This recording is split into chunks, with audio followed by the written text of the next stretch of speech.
Hello and welcome back to another episode. Now, today I actually hadn't planned on making this video. I was going to talk about my film collection, following on from the video where I talked about working in Blockbuster. Quite a few people got in touch and were curious about the film collection that I have.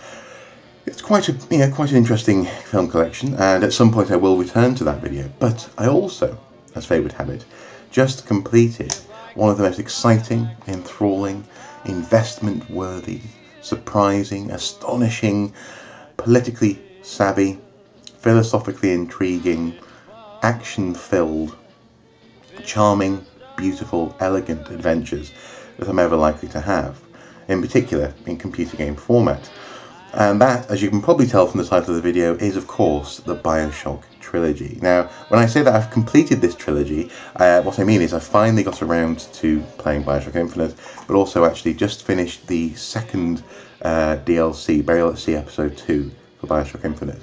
And upon completing that, I realised that I just finished this well-rounded, elegant, amazing, beautiful story and an experience which really is, well, which I do and will treasure, but also which is really the reason why I play computer games. You know, this has been a true honour to play. So thank you to the guys at 2K Games, first of all. Thank you. But actually, it's funny because my experience with Bioshock has got off to a bit of a rough start, actually. Back in 2007 when it came out, everyone was talking about it. Microsoft were really pushing this game. My housemate at the time in uni really, couldn't stop talking about it. He had it on PC, and to be honest, he was a bit of a dick. So I was predisposed not to go along with liking this game. Also, it didn't help that I didn't have the right machinery. I didn't have a PC that could play Bioshock at the time, and I didn't have an Xbox 360. So, and of course the artwork. This is the steelbook book, as it were. But the artwork for the game confused me as well. I didn't understand. I'd heard about Bioshock, but what the hell's going on with this hulking diving dude? So the combination of having a dick for a housemate, having slightly obscure artwork, and also having not the means to play the game meant that I inevitably didn't play the game when it came out. But a couple of years later, I moved to York, and as people so often do when they move to a new place, I found myself slightly lonely. Sort of learning the ropes of the new place. So I thought I can either go out every night and spend quite a lot of money in the pubs of York, which I sort of did anyway, certainly later on, or I can re-engage with a hobby which I've been neglecting. In uni, I'd really only been playing the Wii, maybe some GameCube, because obviously I had other things to focus on. But now I had some time to go back to some hardcore gaming, so I got myself an Xbox 360 console from Argos, and along with the console came Bioshock, not the Steelbook edition, but that edition with the artwork of the Big Daddy on the front. And, well, the next few days were just lost, really.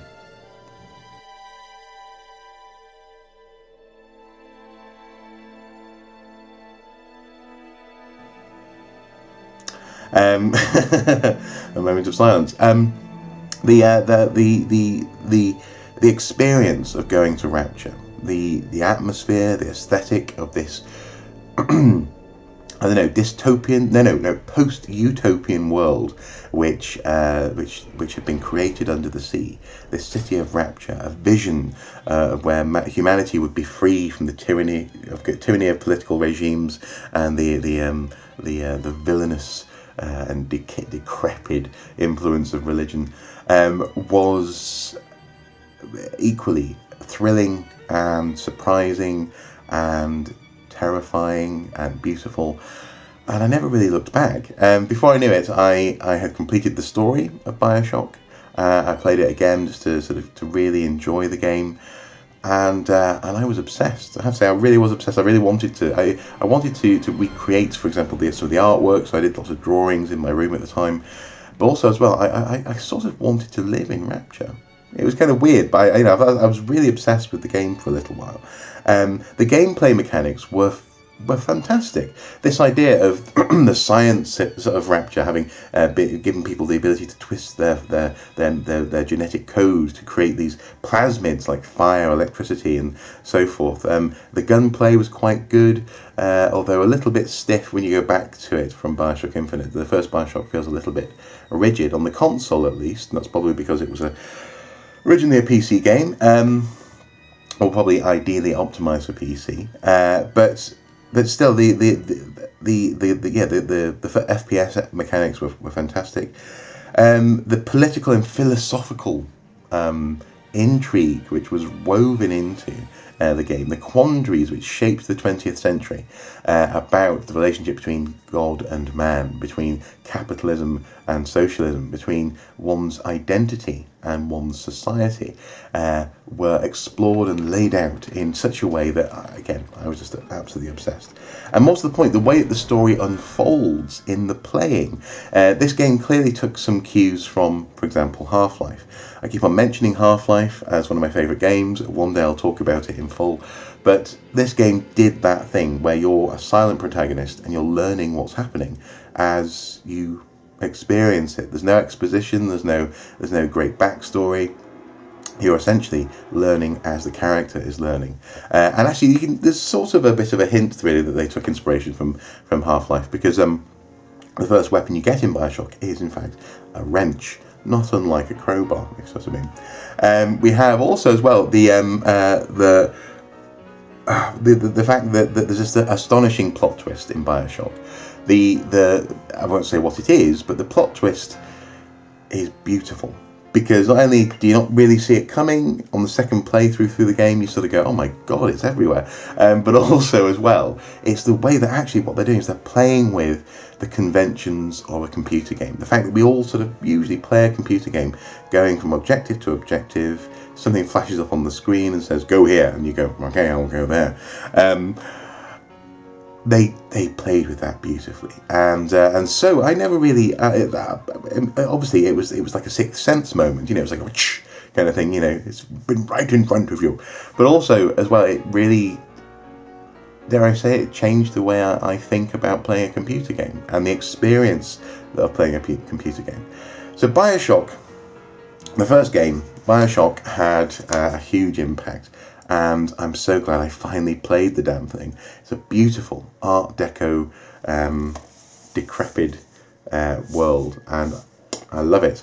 And that was kind of it. I went back to work a few days later. I had taken some time off to play the game. Really, well, obviously holiday time. And and I was sort of in a daze. And over the year, a couple of years later, in 2010, Bioshock 2 was released. And in the build up to that, actually, by then I had some friends, and one of these friends worked in a shop around the corner, and she was extremely excited for Bioshock 2 because she was just like me, really loved, really enveloped in that world that 2K had created. And so Bioshock 2 came out, and it was good. And broadly speaking, the scores back this up. It was just as competent as Bioshock. In many ways, it improved on gameplay elements. For example, you can dual-wield guns. You could mix up plasmids, all this kind of thing. It was, in many ways, it was a refinement of Bioshock. But at the same time, it didn't feel like an entirely worthy sequel, because the story wasn't quite as strong, even though it did add to the story and the world. It introduced a new sort of element of political and psychological intrigue, element of the character of Tenenbaum and what she's trying to create in Rapture after its fall. You play as a prototype Big Daddy, so you get to see that sort of Big Daddy little sister relationship from the inside, as it were. So in many ways, it's expanded on Bioshock. But really, it felt like Bioshock 1.5, and that's kind of my experience of it. I love the game, and now that I've completed the third one, I'll definitely be going back and playing both of these. So Bioshock 2 by no means is a bad game, but it was never really going to have the same impact as playing Bioshock for the first time. Now, because of that, I'm sorry to say, I kind of slightly ignored Bioshock Infinite when it was announced. I saw the announcement trailer, and it very cleverly sort of hints that you're going back to Rapture. The camera sort of moves through the water, and you're going, oh, here we go, rapture. This could be cool. And then it's actually you're in a fish tank, and then suddenly you're in a city in the clouds, and then there's a girl, and then what? Oh? And so I was a bit surprised, and because as much as Bioshock 2 felt like it hadn't gone anywhere new, Bioshock Infinite felt like it was going to a dangerously new place. So I wasn't really sure what to make of it, and I have to say I kind of for fear of it ruining one of my favourite game story arcs, I thought I'll wait and see. Now Bioshock Infinite got amazing reviews, people across the board absolutely loved it, but I just didn't pick it up until about a year ago. And even then, it took me quite a while to actually sit down and play the damn thing. I only started playing this about 10 days ago. And what the hell took me so long? It's fantastic. Bioshock Infinite is a new experience. It is completely different in so many ways, but it's also a completely familiar experience. And with the character of Elizabeth as one of the best NPCs or wingman characters I've ever seen in a computer game.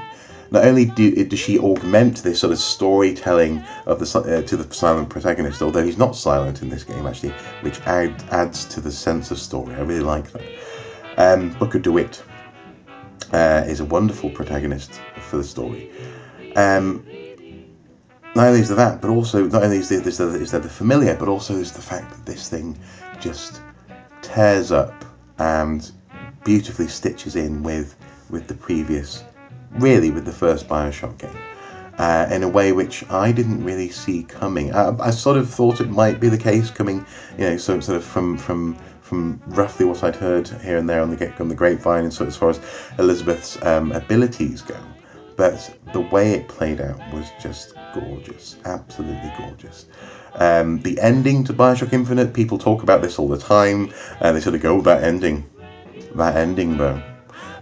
It was good. It wasn't. I mean, it had been built up a bit too much, I think, for me. But by the time I saw it, but it really got you thinking, and in particular, the application of the multiverse theory. Let's leave that there, shall we? Just in case I don't want to spoil this for anyone. Was elegant and wonderful, and when, in particular, in episode 2, in the very Let's See episode 2 DLC, it just finishes with this wonderful little sort of exquisite affectation at the end. It's just a gorgeous way to round up all the stories and bring them together. And my hat comes off to you, my head explodes, and I am truly, truly honoured to have been able to play the Bioshock trilogy. In fact, it's more than a trilogy because of the DLC. It feels like more like a mini library, a saga, a collection, whatever. Bioshock has been truly one of the most important gaming experiences of my life. So thank you so much to 2K Games for doing that to me. I suppose also something else that I would say is that I really truly love the overall design aesthetic in all of the different Bioshocks. Bioshock, the original, and also Bioshock 2, is that sort of, 1950s vision of the future. It was started in 1946 and ends pretty spectacularly in 1959, 1960. So Bioshock is that sort of, chrome, brass, punk, art deco vision of the future, and it's wonderful. Bioshock Infinite is set in 1912, and is that sort of early 20th century vision of the future, this sort of, city in the clouds, this kind of thing, and it all works so well, even though they're using technologies and using abilities which can't exist in the real world. Well, might do one day, who knows, but which certainly didn't exist in the time frame for the games. The way that they're integrated is so clever that it never really feels out of place. Things like the kinetoscope, these little sort of movie reels to sort of watch films. I know these sort of things kind of did exist in the world, but the way that they're implemented is both unrealistic and entirely believable. The graphical style is not realistic; it's sort of hyper realistic, and in that sense, perfect for these stories. the way that the story unfolds and is shown to you through the graphics and the design, through the architecture of these spaces is magnificent. And in particular in Bioshock Infinite, the beautiful kind of it made me think of Oh Brother Where Art Thou? Yeah, this kind of sense of this sort of American Pie, sort of, I don't know, Midwestern maybe, somewhere towards the south, kind of sense of Bible Belt gloriousness.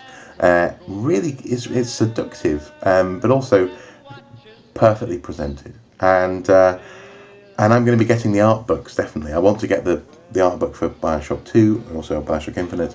If there is one for Bioshock the original, that would be amazing, because I want to just dive back into the design of these worlds as well.